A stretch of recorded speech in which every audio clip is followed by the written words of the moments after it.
Good afternoon, everyone. Welcome back. This is lecture number 23. We're going to talk about HIV and AIDS. There's a very good book that describes the history of HIV/AIDS, the origin of AIDS, by Jacques Pepin. He was a physician, he still is, he's alive, who had worked in Africa, colonial Africa, and had some insight into the origins. And I used a lot of his information for this lecture. And this is a quote.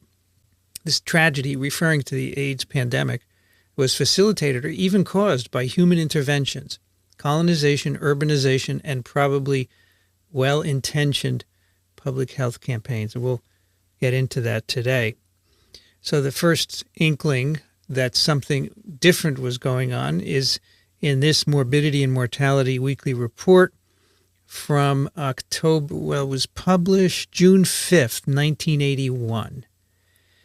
And a number of physicians in Los Angeles had noticed very unusual disease. 5 young men, all homosexuals, were treated for pneumocystis carinii, pneumonia, at 3 different hospitals in Los Angeles. And this is an infection that a healthy young person would never get. 2 of them died, and they had other infections, CMV, Candida, mucosal Candida, and they describe the cases here. So this is the first report of what would eventually become AIDS. And the editor notes here, pneumocystis pneumonia is almost exclusively limited to severely immunosuppressed patients. So they concluded this suggests the possibility of a cellular immune dysfunction related to a common exposure that predisposes individuals to opportunistic infections. Brilliant clinical deduction. All right, so 5 gay men. Now, at the same time, at Einstein in New York, the pediatric immunologist Ari Rubinstein, he treats 5 black infants who are showing signs of severe immune deficiency, including pneumocystis pneumonia. At least 3 of them are children of women who use drugs and engage in sex work. He recognizes that the children have the same illness, or at least showing the same signs as the men, but his colleagues say, nah, you're wrong. They dismiss it. And for years, many people thought this was exclusively a disease of homosexuals. And really, at the very beginning, we saw that it was not. So AIDS, acquired immune deficiency syndrome, is the name eventually was given to it. In 1982, it was called GRID, gay-related immunodeficiency. Can you imagine? What are they thinking? These clusters of pneumocystis pneumonia and Kaposi sarcoma were subsequently observed in other urban centers. This is the skin manifestation of Kaposi's sarcoma, cancer, but you have also tumors inside of you, and this is very bad. But it's a rare cancer, and it arises in immunosuppressed people. So the CDC early on established a case definition for AIDS, Kaposi's sarcoma or opportunistic infections.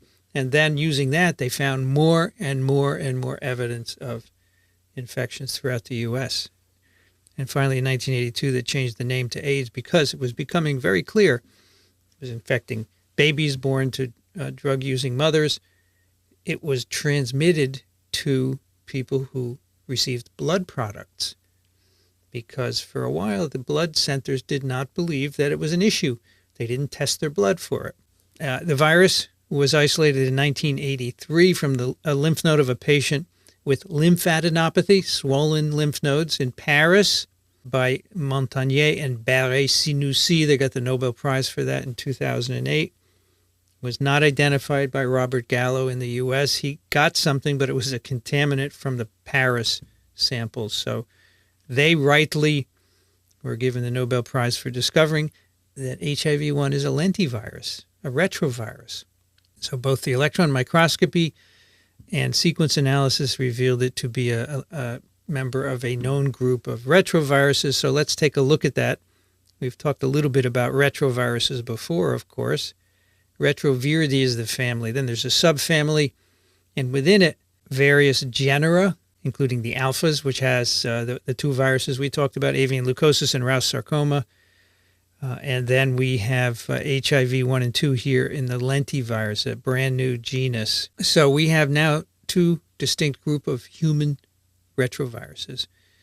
HIV, and we have HIV 1 and 2, as I'll tell you today, And we have the human T lymphotropic viruses, 1, 2, 3, and 4. It's a separate grouping, as you could see in this classification here. These are delta retroviruses and lentiviruses, 2 different genera. These are not new. Knew of lentiviruses before. They were known to infect horses.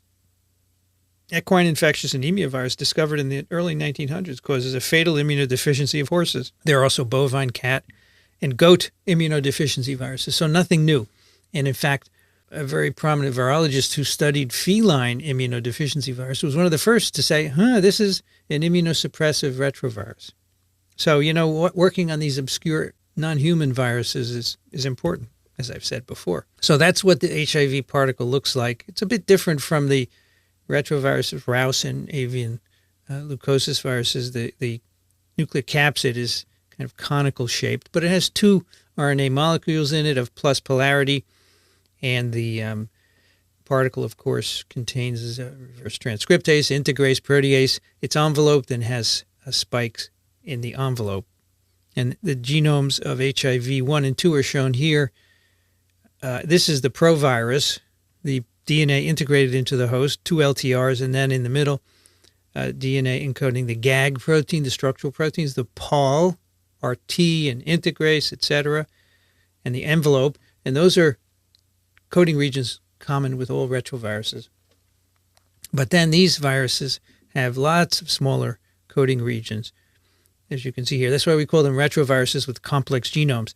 And a lot of these proteins we've talked about, they're involved in immune antagonism, they're involved in downregulating tetherin and apobex and so forth.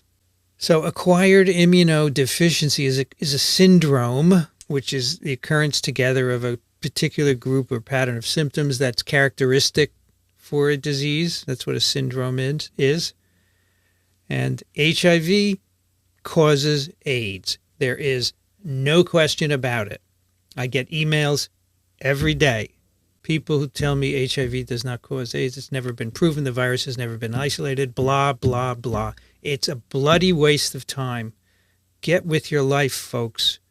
These are called AIDS denialists. And there are people who, and I get yelled at after these lectures go up. People say, it's not your decision to decide what people do. And okay, fine. But there are people who decide not to take antiretrovirals and they die because they don't believe AIDS is caused by a virus. I guess that's their decision. Doesn't make any sense to me.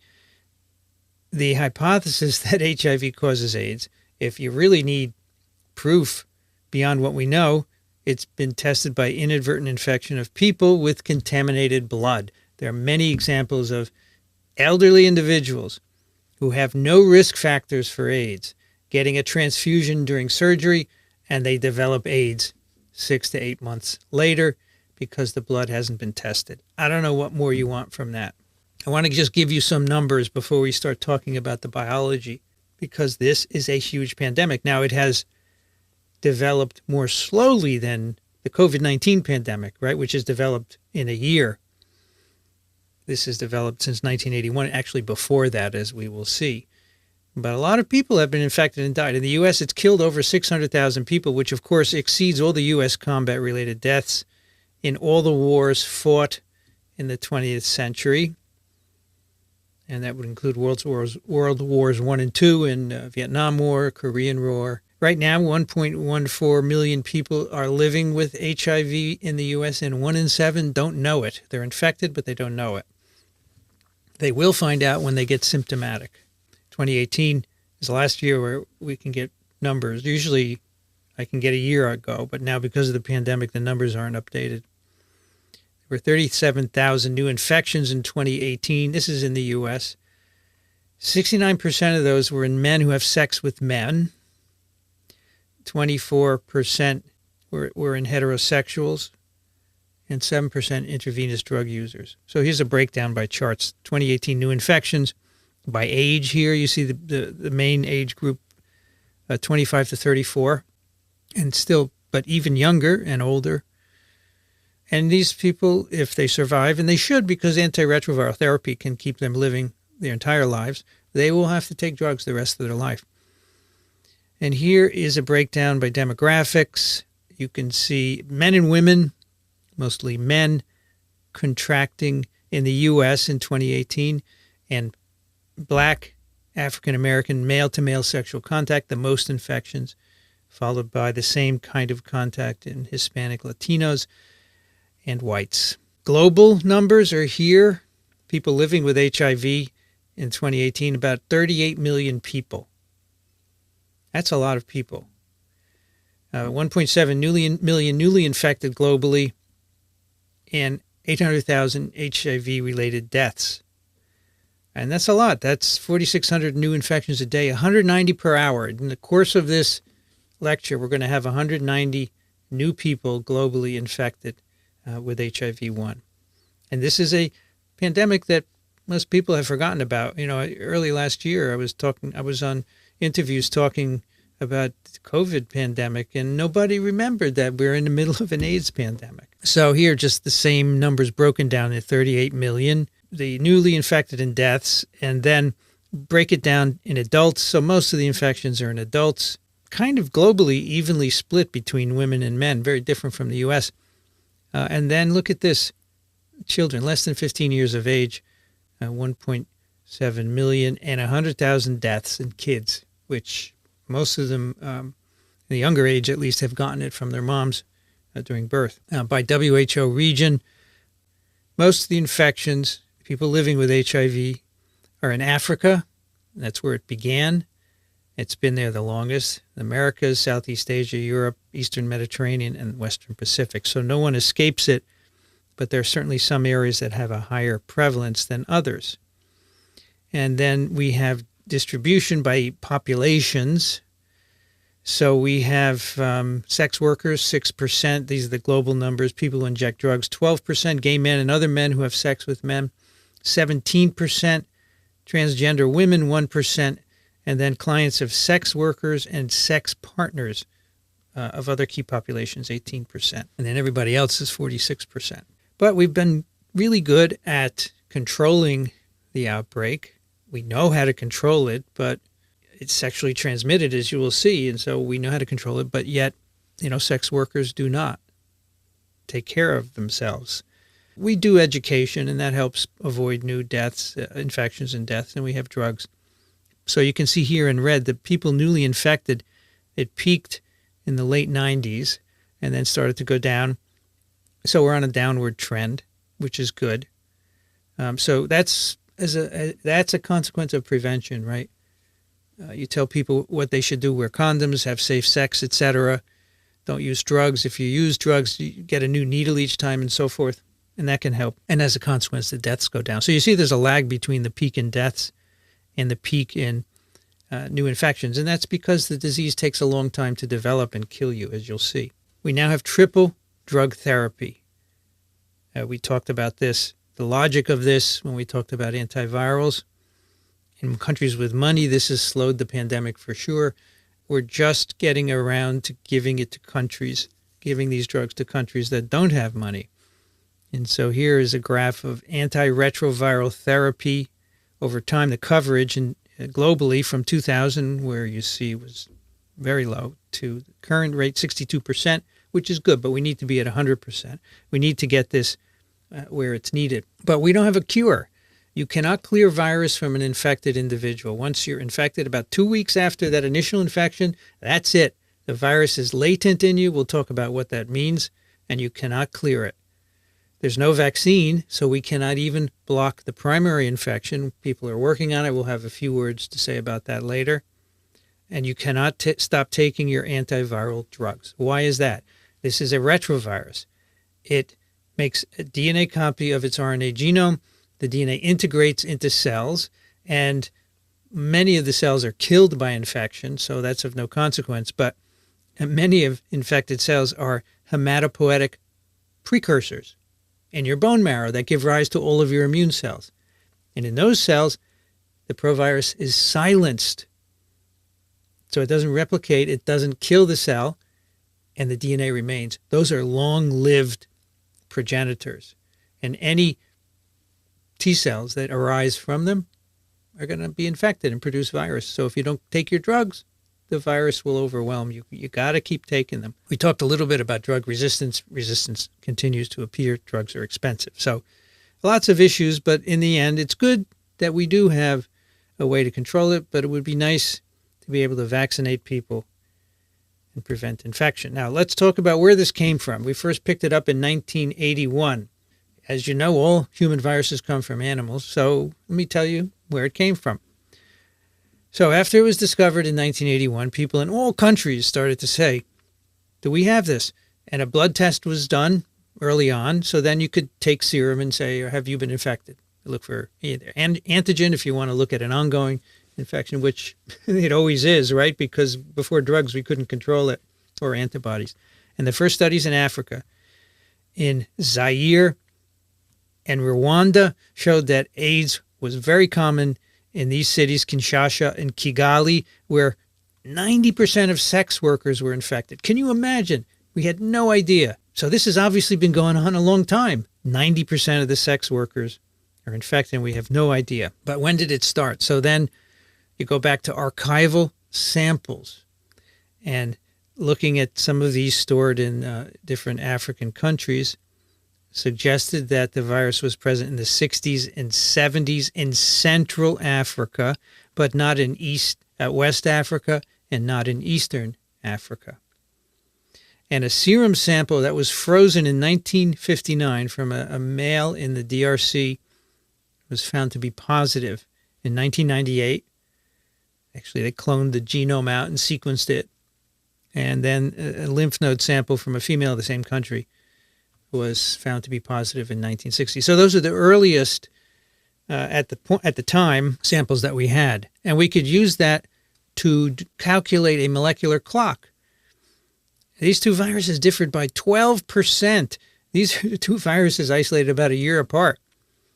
And so you can calculate roughly when it originated, and we'll do that in a bit. So there's no question that the virus was present in Leopoldville, is the old name for the capital, Kinshasa, in the 50s and 60s. But how much earlier? And we're going to learn that in a moment. So where did it come from? So once we learned that it was rampant in Africa, people started looking for related viruses, and that's how we identified simian immunodeficiency virus, SIV. And this one was from a chimpanzee, so it's called SIVcpz. It was identified in 1989. It seemed to be very close to HIV. And so Beatrice Hahn here, a virologist at the University of Pennsylvania, put together a team to go to Africa and collect fecal samples from chimps. Now, here's a map of Africa where many of the chimp colonies are, and there are a couple of different species of chimpanzees. They're usually all pan-troglodytes, and then they have another classification. So PT virus, Elioti, troglodytes, Schweinfurthi, and then the pan-paniscus, the bonobos. And the colors show where they live. And these colonies are pretty isolated. They don't mix. They stay within their little colony. So these individuals, by the way, that's the wall of polio from my lab before it came into my office. None of you know anything about this because you don't. There's no office hours, but this wall is now in my office. Used to be in lab, and I've taken pictures of people, and that's Beatrice. And her daughter took this virology course, as I've told you before. Isn't that cool? She was a TA one year. She's now a doctor. She went to medical school at Columbia. So they collected these fecal samples, and these circles show you where they collected them. You can tell if it's from the same chimp. You do mitochondrial DNA sequencing, and you can identify the chimp that it comes from because they did multiple samples. They also collected urine. It turns out that, so you may be wondering, what's the virus doing in feces and urine? Well, it's just there. It's not really, the feces, it is reproducing in the intestine, but the urine, it's just there. And you can, when chimps wake up, they sleep in the trees. And in the morning when they wake up, the first thing they do is urinate. And you can be down there below them and collect it. That's what they did. They had cups on sticks, and they would collect the urine, and then you could do mitochondrial typing. And, you could tell who's who. They put names on these chimps and so forth. Anyway, Turned out that only two species, PT troglodytes and PT schweinfurthi, have SIVcpz. So that's PT troglodytes, the red ones, and the PT schweinfurthi.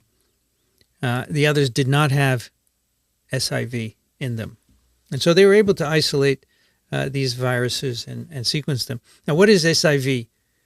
This is a virus transmitted among chimps, very much like HIV, by sexual intercourse from mother to child. And when, chimps fight and they bleed. And so this could also be the way it's transmitted. And the transmission probability per coital act is that, which is similar to humans, 0.0011 likelihood of transmission per coital act. This does not mean you can have a lot of unprotected sex and not get infected, because the first time you can get infected, all right? Students in previous years have said, I can tell my friends that it's okay. No, you can't. This just means the overall probability, but it could be that the time you get infected is the first coital act. Anyway, the point here is that it's similar between HIV and SIV, and it's pathogenic in chimps. It causes an AIDS-like disease. For a while, it was thought it was not pathogenic, and then who was the lady that studied chimps? Jane Goodall. She worked in Africa, and some of her chimps started dying. It turns out they had SIV. This is the genome sequence analysis, a phylogenetic tree, and this is the GAG protein, the GAG gene, the Pol gene, and the envelope gene of SIVs and HIVs. Here's HIV-1M. We'll tell you in a moment what M. This is the main group of HIV. You can see it clusters right next to the SIVcpz. They have a common ancestor for sure. This is what we need for SARS-CoV-2 we don't have yet. Then there's another group of HIV-N. They also are related to CPZ. And then we have a P group of HIV, which is related to gorilla SIV. So besides chimps, gorillas have SIV. And then there's an O group. So there are four groups of HIV, M, N, P, and O. And the P and O came from gorillas, and the M and N came from chimps. And the same conclusions are made when you look at the polymerase and the envelope genes.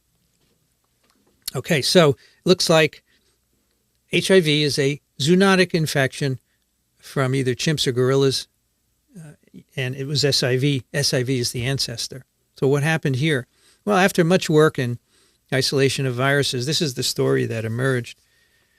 We have to go back to old world monkeys, not gorillas, not chimps, old world monkeys. These guys, they live in the old world, right? In Africa. There are lots of them. And they're each infected with a different SIV. So the sooty mangabe has its own SIV.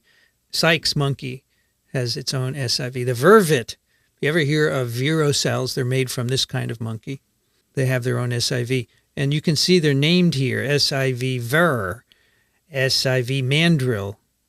Every one of them has their own SIV. And in them, it's not pathogenic. It's been in them for thousands of years throughout evolution. So they've evolved probably to be okay with it. So that's the origins, the ancestral origins of SIVs. And then from the old world monkeys, they spilled over into chimps. And here we have one leading to groups M and N. So we got the virus from chimps, but chimps got them from the old world monkeys. So chimps are not the natural host of SIV. They get infected and they get sick. And the one that gave rise to HIV, M, and N in people is actually a recombinant of two SIVs in the monomonkey and the red-capped mangabe. And the one that came from gorillas, P and O, human P and O came from gorillas. The gorillas got it from chimps. The chimp virus infected both people and gorillas. It diversified in the gorilla and then infected us. Now you may say, how do chimps get it from? Well, chimps actually eat monkeys. This is a picture of a chimp eating a monkey. They're mostly eat vegetables or plants, but they can also eat meat. Same for gorillas. About a few hundred years ago, probably, these viruses went from old world monkeys into chimps and gorillas, and then spilled over into people. So when is the question? When did this happen? When did we get our infection? So there are four groups of HIV, group M, N, and P, and O. Each one is a separate spillover from either chimps or gorillas. This has happened 4 times in our history. 4 separate crossover or spillover events. M and O happened in the first 3 decades of the 20th century. N and P more recently, but we don't have enough data. We hardly have any isolates of N and P. So we're talking about 1900, 1910, 1920. I say 1920 just as an average, right? Sometime in 1920s, this virus spilled over from a chimp to a human, and it started the outbreak that led to us picking it up in 1981, 60 years later. It took us that long to find it. So how did it happen? This is the cut hunter hypothesis. Some hunter in the 20s was in the forest, probably in Cameroon. That's where we think the spillover occurred. He or she hunted and caught a chimp and was dressing it in the woods and cut himself or herself and got blood contamination, right? He or she went off and did whatever they do with the meat and eventually developed an infection and transmitted it to others. And how that happened, we'll talk about it in a moment. But this is from Jacques Pepin's book. This is very interesting. Calculations suggest that in 1921, the number of people infected with SIVcpz was less than 10, but one and only one spread and multiplied. So there are quite a few of these spillovers, and they probably happen now because people still look for bushmeat. Could lead to another outbreak, but we're looking, so we'll pick it up. But why did this one spread? Well, that has to do with colonization of Africa. So here are a couple of important pieces of information. So these are pictures of Kinshasa, the capital in this region, its population growth, and some pictures. So here, Congo, DRC, Kinshasa, the capital, and 1883, a couple of huts here and there.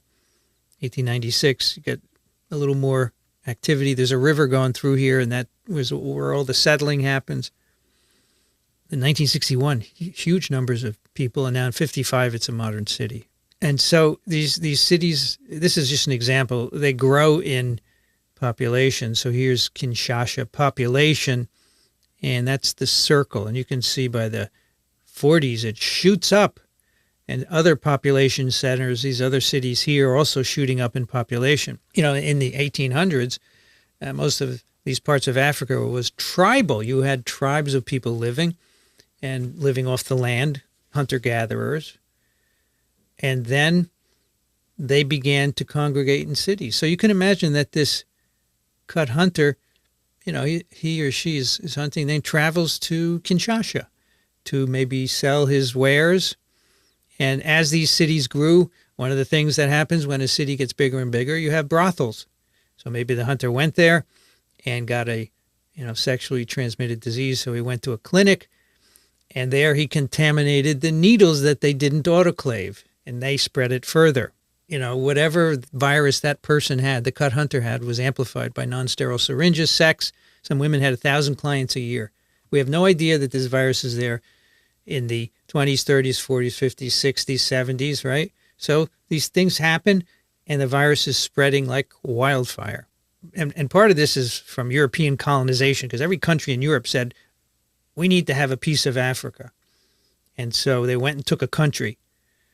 And one of them was the Belgian Congo. You can guess who went there. Belgians went in and took it over. A lot of natural resources. And they said, let's take it. So they would take people from the countryside and convince them to come to cities, mostly the men, and leave their family. And they would work. And then they would get infected.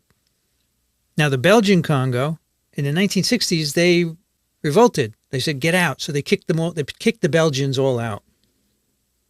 The problem was the Belgians were the doctors that took care of the people. So they needed doctors. So the Belgians speak French. So they got doctors from Haiti. And the doctors acquired AIDS in the Belgian Congo. When they went back to Haiti, they brought it back with them. And that's where it came to the U.S. from Haiti. So European colonization of Africa, beginning at the end of the 19th century. You can see the map here. Every country grabbed a little piece of Africa. They established big population centers, movement of males, large-scale prostitution, and they had to have healthcare centers, right? Because you have to keep your workers healthy. So they're injecting you with medicines, but they're not sterilizing their needles. And Jacques Pepin saw this happen when he was working in Africa. A great example is Egypt. As I've told you before, at the turn of the 20th century, they tried to treat many millions of people in their country with a drug for treating schistosomiasis, a parasitic infection. But they didn't sterilize the needles, and they ended up spreading Hep C to millions of the population, the highest fraction of Hep C infected people in the world. So there's precedent for spreading infectious diseases by healthcare. So all of this leads to large-scale amplification throughout Africa. Now, many years later, in this paper, they went back to archival specimens from patients and sequenced the HIV genomes in them and created this timeline, essentially. So, HIV arises in Central Africa there. It travels to Haiti via this Belgian-Congo connection. That's 1969, it arrives in Haiti. And then from there it goes to New York and local environs. It goes to Georgia. It goes to California. And you can trace this outbreak by sequencing the genomes. You can see there's a root virus here, which is the Haitian virus. And from that, all other viruses, San Francisco, New York, they all derived from it. Now, here is patient 0, which you may have heard of, Gaëtan Dugas, who was a flight attendant who flew all over the world and had sex like crazy with men. And, people thought he was patient 0, but he's not. He's just buried in this phylogenetic tree. He just happened to be contacting a lot of people, but he's not the beginning of this by any means. So that's what happened. That's how it arrived in here. We're talking about New York in 1972. So we don't pick it up for another 10 years. There's also HIV-2, first isolated in Guinea-Bissau here on the west coast. It's about 30 to 40% identity to HIV-1. Restricted to West Africa, has not spread. It's less virulent. Usually doesn't progress to AIDS. It's less transmissible. There's no mother-to-infant spread as there is for AIDS. And this is a crossover from the sooty mangabe into humans. And there are actually 8 lineages of HIV-2, A through H. Each one is a separate spillover from a sooty mangabe. 8 crossovers, 4 crossovers of HIV-1 from chimps and gorillas, but HIV-2 is from a sooty mangabe, which is an old world monkey. So this is the original SIV, and this is HIV-2. So back to HIV-1, as I said, there are 4 groups. This is based on sequence alignment. There's M, N, O, and P, and then there's HIV-2 is separate. Group N is 99% of all HIV infections, so M means main. O means outlier. It's less than 1%, limited to these countries. And look at this. Group N, we've only seen 13 cases in Cameroon, and Group P, only 2 cases in Cameroon. So 2 cases, but it's a different group. It's a different spillover event from Group M and O and N. So remember, each is a independent transmission of SIV to humans from either chimps or gorillas. So that's where it came from. And roughly when? 1920-ish. Now the M, because it's in so many people, further diversifies. You know this. When viruses enter new populations, this virus is spreading globally. It's diversifying, very much like SARS-CoV-2 is. And these are 9 subtypes, A through K. And mostly there's no difference. It's just the virus is introduced into a population and it diversifies and it becomes different. There's also CRFs, circulating recombinant forms. These sex workers who have 1,000 clients a year, they get multiply infected and they make recombinants that are able to transmit in the population. And there are some differences with subgroup D and subgroup C. But really the point of these is that they represent diversification of the virus after it reaches a new population. So what we do know, that it evolves in one direction, right? It gets into a population, it evolves to numerous subtypes and recombinants. So we can actually reconstruct, we can use this sequence difference to reconstruct the progression of a virus in a region or in a country by simply looking at the distribution of subtypes. And this was made possible in the 90s by sequence analysis tools that were developed. And what we found was that there's the most diversity in Central Africa. And so that's more evidence that Central Africa was the origin. It's had more time to diversify. Besides the homology with SIV in chimpanzees, which are only in Central Africa. Some subtypes are associated with certain modes of transmission by what we call the founder effect. So if a virus is introduced into a group, into a particular at-risk group, it will predominate in that group, right? If a subtype enters white homosexuals in South Africa from the U.S., which is what happened, that's what you see in white homosexuals in South Africa. 90% of them have a subgroup, a subtype B virus, because it initially entered, and then that population mixes with itself. In the same way, subtype C accounts for 81% of infections of black heterosexuals. So that's what these subtypes mean. They diversify within a population, even to the point of these kinds of breakdowns. So here's a map of all the subtypes globally, and they're color-coded A through K, and then the circulating recombinant forms. And here you can see Central Africa has more than anywhere else. It has all the different subtypes. And then North America has mostly B. And why is that? Because B went there first.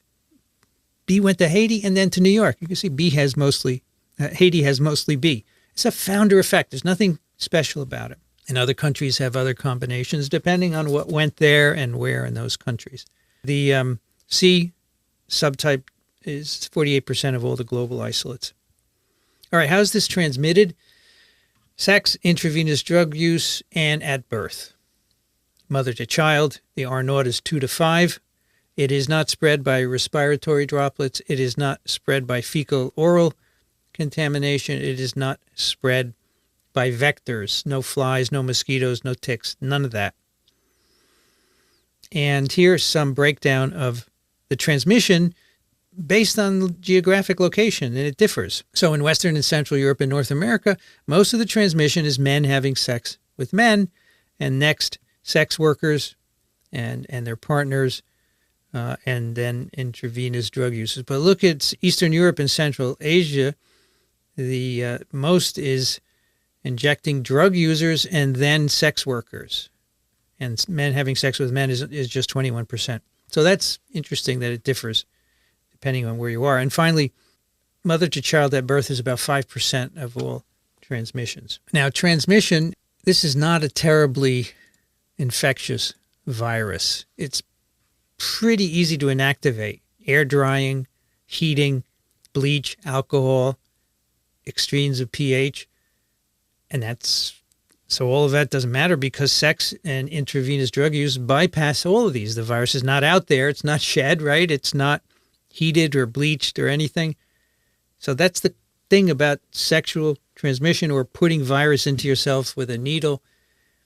You bypass the environmental factors that would otherwise inactivate the virus. So SARS-CoV-2 has had to be able to deal with being droplet transmitted. That's harder. You have to be more stable, but HIV does not have to do that. This table shows you the risk of transmission, risk per 10,000 exposures. Okay, so first by sex. Here, receptive anal sex is the most, then insertive anal sex. So I think you understand what that means.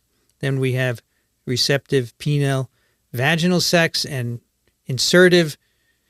So those are low. The receptive anal. So if you're the recipient of anal sex, you're going to have the highest infection risk. And then here, what happens when you put the virus right into your bloodstream? You put transfusion of infected blood. It's almost 100% guaranteed to infect you. Needle sharing is pretty high, needle stick. But if you're working, say, in a lab and you stick yourself with a contaminated needle, you immediately take post-exposure prophylaxis. You can take an antiviral. You reduce the infection rate. So, at Columbia, when people have needle sticks in HIV labs, they immediately go and get some antivirals. And finally, mother to infant, very high, 2,260 out of 10,000 without drug treatment, and with drug treatment less than 1,000. So we don't use AZT anymore, but In many countries, if the mother is HIV positive, we will give them antiviral to reduce the viral load just before birth to prevent transmission to the child. Now, where is this virus? The highest quantities are in peripheral blood monocytes. Besides that, semen and female genital secretions appear to be important sources of the virus. And as you will see during transmission, sexual transmission, the virus enters the body through genital and rectal mucosal surfaces. These are anatomically and immunologically very different, and those differences affect the way the virus is transmitted and disseminated. And interestingly, male and female hormones appear to facilitate transmission by stimulating cell-to-cell contact or erosion of the vaginal lining. As we've seen in this table, although the insertive partner is at relatively low risk, transmission can occur through cells in the lining of the urethral canal, presumably from infected cells in the cervix of the GI mucosa of the infected partner.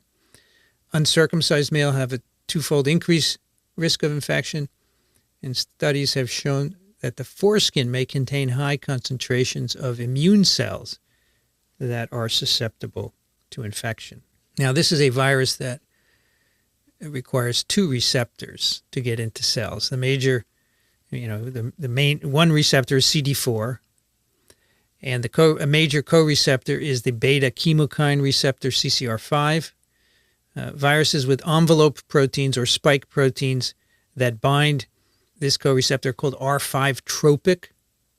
In some patients, usually latent disease, and along with the breakdown of the immune system, particles appear with envelopes that can enter cells by a different chemokine, CXCR4.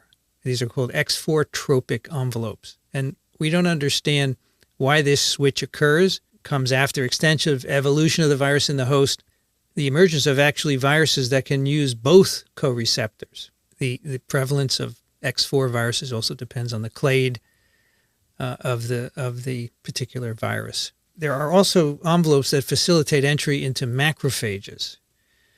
Now, T cells have lots of CD4 on their surface, but macrophages don't have a lot. And so most particles do not infect macrophages, but in the course of infection, viruses evolve that can infect macrophages with low levels of CD4. And these viruses, they're called M-tropic, have been found in the central nervous system of some patients, particularly latent disease. I think we've mentioned this host gene that determines susceptibility. Individuals who carry a naturally occurring deletion in CCR5, it's called delta 32, protects against HIV infection. It prevents the presentation of CCR5 on the cell surface. So these people are resistant to R5 tropic viruses. R5 tropic viruses are typically the ones that are transmitted, even though the infected patient may have mainly CXCR4 tropic viruses. The ones that are transmitted are actually R5. So that's why this works to prevent people from getting infected. This is in about 4 to 16% of people of European descent. We don't know why it's there. We don't know why the mutation is present. And as I've told you before, several patients now have been cured of their AIDS by getting stem cell therapy from a donor who is CCR5 delta 32. Stem cell replacement is not a way to cure AIDS. It's very expensive and it has a high fatality rate. So we are trying other things like disrupting CCR5 with CRISPR-Cas9.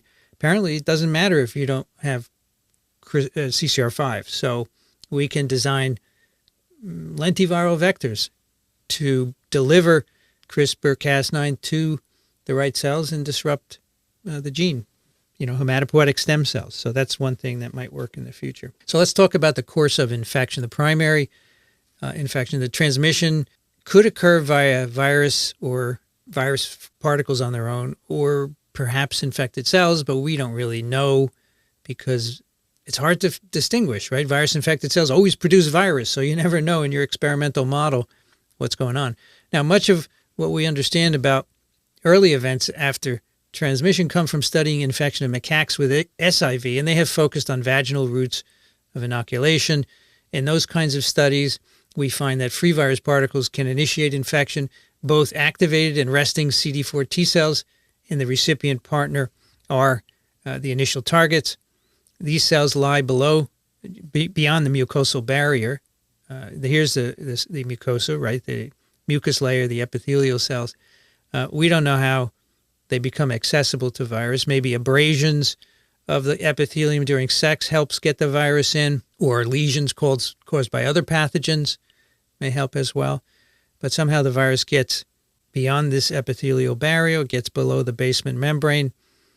There's some evidence that the virus can bind to dendritic cells by a protein called DC sign. It grabs the virus particle and brings it to a lymph node where there are many, many more lymphocytes to be infected.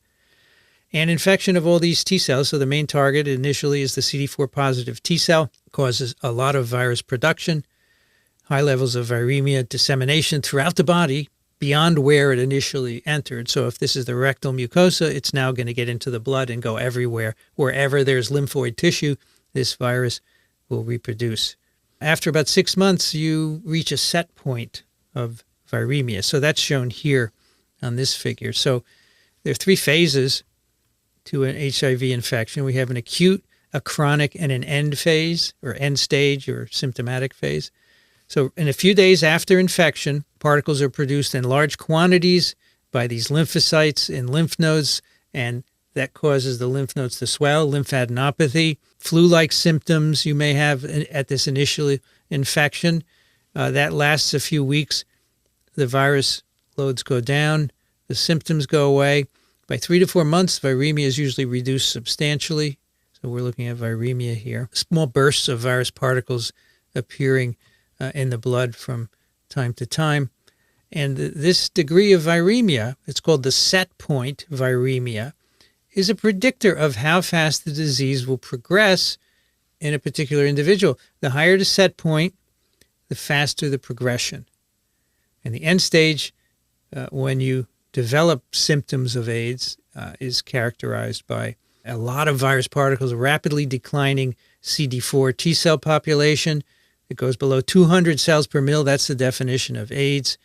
This defect impairs the entire immune system, and that makes it impossible to combat other pathogens. And so most AIDS patients die from opportunistic infections like pneumocystis carinii, Candida, cytomegalovirus, that are of no threat to most people. And that's this symptomatic phase here. Decline of T cells, very high levels of virus development of AIDS. This T cell, this CD4 T cell, as you know, is a critical component of the adaptive immune response. So wherever there are these T cells, the virus finds them and reproduces in them. The virus initially can come into the gut mucosa, and infection of gut-associated lymphoid tissue, the collections of lymphoid cells in the gut, Peyer's patches, for example, leads to disruption of the gastrointestinal epithelia shortly after infection.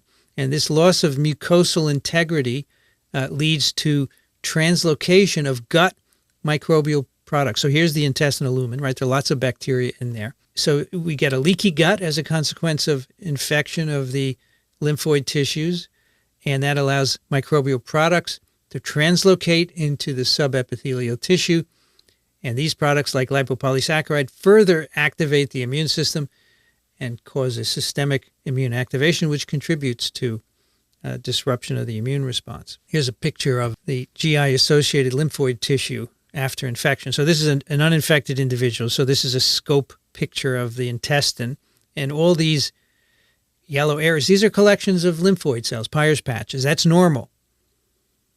And after infection, for a few months, they're gone. The virus has completely destroyed all the lymphoid tissue. All the CD4 T cells are gone, and the structure of the lymph nodes are gone. You can see there's nothing left. Studies of many cohorts of HIV-infected adults have shown that without antiviral therapy, about 10% of infected people progress to AIDS in 2 or 3 years. Over a period of 10 years, about 80% of untreated adults will show evidence of disease progression, and of those, 50% will develop AIDS.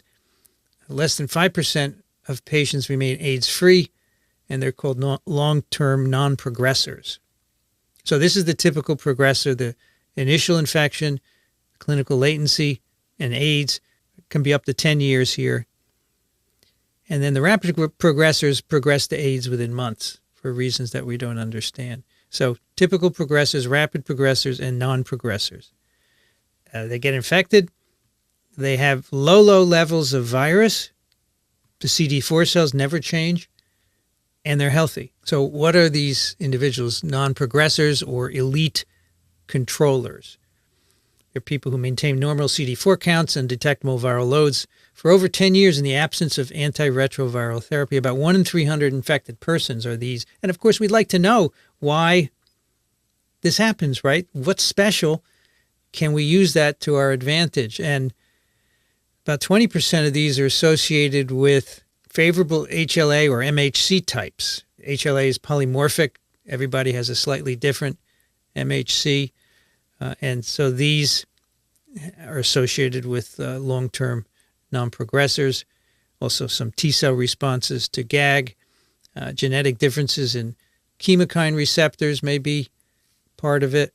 It's not a matter of these patients are infected with attenuated viruses, okay? The virus in these patients is quite virulent, but for some reason it's not causing disease in them. The dynamics of HIV are quite interesting. So during that set point, viremia, the middle part of the curve I showed you, in the absence of drugs, the rate of virus production equals the rate of clearance, and mathematical analyses of these data provide estimates of the rate of appearance of virus in the blood and other compartments in the body. The results are astounding. The minimal rate estimated for release into the blood is on the order of 10 to the 10th virus particles per day. You get about 1 cycle per infected cell per day. And that continuous high reproduction capacity is the engine that drives viral pathogenesis. Because of the high mutation rate, on average, every possible change at every position in the genome is predicted to occur numerous times each day in an infected person. And so the genetic diversity of HIV produced in a single individual can be greater than the worldwide diversity of influenza virus during a pandemic. And if you extrapolate from a single patient to a country, the genetic diversity is even more staggering. We're going to see an example of that in a moment. Now, more than 90% of the virus particles in the blood come from activated CD4 positive lymphocytes that have a half-life of about a day. A smaller percentage, about 1 to 7%, comes from long-lived cells in other compartments with half-lives that can reach 145 days. Half-lives of 145 days. So even if de novo synthesis of virus could be blocked completely by drug treatment, it would take 3 to 5 years before these longer-lived compartments were free of cells with the potential to produce virus. So in this value, years, 3 to 5 years is an underestimate. So complete eradication is not possible until you eliminate the proviruses from these long-lived cells. All right, they turn over 145 days, though. You'll never get rid of the infection by treating with drugs. All right, where is this latent reservoir? Routine sampling of tissues from humans, it's not practical. Most studies in humans are focused on peripheral blood samples, which are really easy to get. The latent reservoir there comprises central memory CD4 positive T cells, and those are thought to play a major role, of course, in protective immunity. The vast majority of these cells are in the lymph nodes and lymphoid organs. Even though there's free exchange of these cells between the blood and lymphoid tissues, only a small fraction of central memory T cells circulate in the body at any given time point. Contribution of lymph node T cells to the latent reservoirs remains to be established, as does that of other cell types like infected macrophages. Central memory T cells are often called resting T cells, which is a state refractory to infection. Analysis of viruses from these individuals and identification of integration sites suggests that this latent reservoir in central memory T cells is established prior to the initiation of antiviral therapy. That's why I say in about 2 weeks, you establish this pool of latently infected cells that can't be eliminated. These cells expand, and they can become activated and produce virus over and over time. Now, HIV infection leads to increased incidences of malignancy. 40% of infected individuals develop some kind of cancer. This mechanism of induction of cancer is very different from what we talked about with those retroviruses, because HIV kills its major target cell, the CD4 cell, right? It doesn't promote its immortalization, and it doesn't promote proliferation, which is typical of the oncogenic retrovirus. HIV-associated malignancies arise from the indirect effects of deregulating the host's immune system. HIV is trashing the immune system, and the immune system is important for immune surveillance of tumors. You also have a lot of cytokines produced because many infected cells are producing them, and they can make cells proliferate. And viruses that are known to be oncogenic, like Epstein-Barr virus, human herpes virus 8, human papillomavirus, can transform those cells. Improper immune surveillance is an important factor here, high levels of cytokine production. And in fact, cancers that arise in HIV-infected people are more aggressive than if the same cancer were in a different person. The malignancies develop in a number of tissues, including Kaposi's sarcoma. This was a tumor first described by a Hungarian physician in 1872. And it's a cancer with many different cell types. Before AIDS, it was mainly in older Mediterranean men who were immunosuppressed. And with the advent of immunosuppression caused by HIV-1 infection, then we began to see it occurring in more men. About 20% of HIV-infected homosexual men, only 2% of HIV-infected women, and transfusion recipients. Now, what's interesting here, another virus is actually necessary for the development of this cancer, human herpes virus 8, which many of us have, and normally we can control it. But if you are immunosuppressed by HIV infection, then this virus will reproduce and begin to transform cells. Remember, the Kaposi's sarcoma was one of the initial case definitions, part of the initial case definition of HIV, of AIDS in 1981. We discovered HIV in 1982 or 3, right?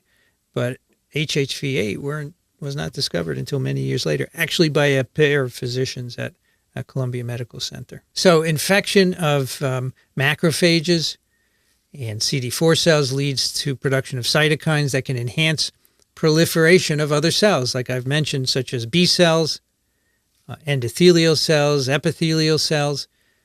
Enhanced proliferation of those, which could be the cytokines or some of these other viruses that we've talked about as shown here, could lead to the development of malignancies.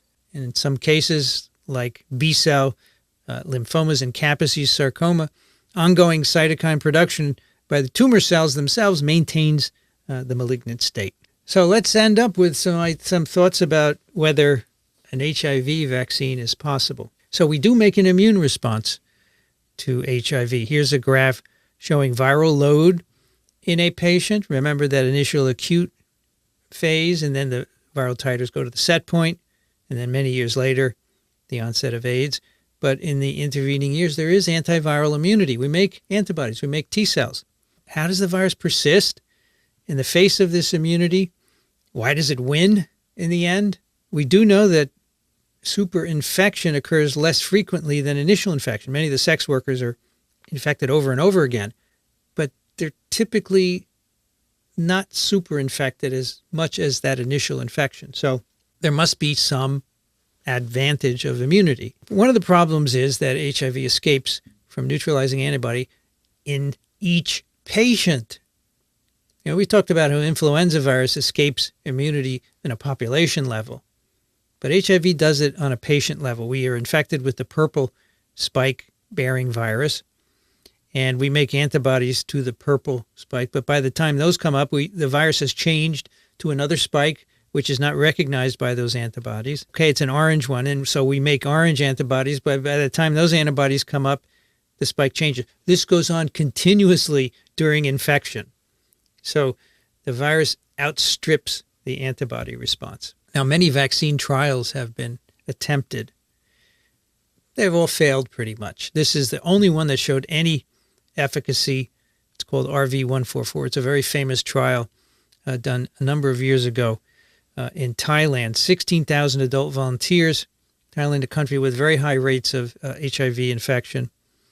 It is a prime boost regimen where the priming is the gag, pollen, envelope genes in a canary pox vector, and that's followed by a boost of recombinant GP120. So these individuals were given 6 prime and 6 boost injections. Amazing logistics there. They lowered the rate of infection by 30% compared with the placebo. These are the numbers. In the vaccine group, there were 51 infections, and in the placebo, 74. Subsequently, this was shown to not be statistically significant, so this actually didn't work at all, and most of the others don't work. And here's part of the problem. If you compare the envelope diversity of HIV-1 with that of influenza, these are evolutionary trees. So here we have all the hemagglutinin H3 diversity in 1996, and it's equaled by the HIV diversity in a single individual. And when you look at a country, this is DRC in 1997, 193 patients. This is all the diversity in them. I mean, there's just no way that you can overcome this diversity. This is what I'm talking about when I say it varies as it's moving through a single patient. However, all is not lost, because as our immune response is changing as the virus infects us over the years, interesting things happen. One of them is the development of broadly neutralizing antibodies, which were discovered a number of years ago. So here is another course of the HIV infection. We're looking at viral load in plasma. So you have that initial burst of virus, then a set point. And you start to make antibodies here. And after about 2 years, many patients make broadly neutralizing antibodies, BN. It means broadly neutralizing, which means they can neutralize infection with many different HIV variants that arise in the patient. So we call this increasing neutralization breadth as these variants arise. These are very rare antibodies, and they're not enough to prevent infection. But we have cloned them out and produced the proteins, and here are some of them showing where they're binding to the spike. The GP120, there it is in gray, is the transmembrane part down here. And you can see 3 different colors, blue, yellow, and red. These are 3 different broadly neutralizing antibodies directed at different parts of the spike, the top, the receptor binding site, and the membrane proximal region. These all neutralize many, many different HIV variants. One approach is to make these and use them as therapy. But a better approach is, and that's what the SIVcpz study that someone asked about earlier, that was just in the news this week, they're trying to figure out how to induce these broadly neutralizing antibodies. What's the antigen that we need? And they seem to have some clues about how to induce them, because obviously the vaccines we've made failed. And in an infection, a natural infection, these antibodies are rare. So they probably involve a lot of somatic hypermutation and evolution of the antibody response. And so the SIVcpz study is the first to show that you could make an immunogen that will induce a broadly neutralizing antibody in an animal. But in the end, we have to deal with this idea of persistence and latency. So we have patients who have latently infected cells, hematopoietic progenitors that are long-lived. Right, that's the challenge here. We have to get rid of this long-lived latent reservoir. And what have we done to try and get rid of it? So we have tried to eliminate the reservoir by giving intense drug therapy and adding broadly neutralizing antibodies. The provirus is silenced in these progenitor cells. They're transcriptionally inactive. This failed. So then we said, let's do something called shock and kill. Induce the transcription of the provirus. And there are some drugs that we know, like histone deacetylases, will turn on transcription of the provirus, and those are FDA approved. And then give antiviral drugs. So we turn on replication in the hematopoietic progenitor cells and then give them antivirals. And one of the drugs, as I said, are histone deacetylases, or IL-2 is another one that you can use to turn on these. These didn't work. Shock and kill did not work. There was no decrease in the latent reservoir. And so another approach called block and lock. This is the opposite, complete and irreversible inhibition of transcription, complete and irreversible. So there's no chance the provirus would ever be turned on in long-lived hematopoietic precursor. So you can imagine ways to do that. You can modify the cells with CRISPR-Cas9. So that's the latest that's being tested along with these vaccines. That's where we are. It's going to be a challenge. It's going to take many more years. But the goal is to get something that can either cure latently infected people or prevent infection. And as long as we don't have a vaccine, more people will be infected. And so that is a growing number of people with this latent reservoir. So this is the story I've told you today. We started with a chimp in 1921 infecting a spillover from that chimp to patient 0, leading to HIV/AIDS pandemic, 75 million infections, and 32 million deaths. All right, next week, our last 2 lectures, we're going to talk about unusual infectious agents. Some of them are viruses, some of them are prions, which don't fall into any category, but they're really interesting.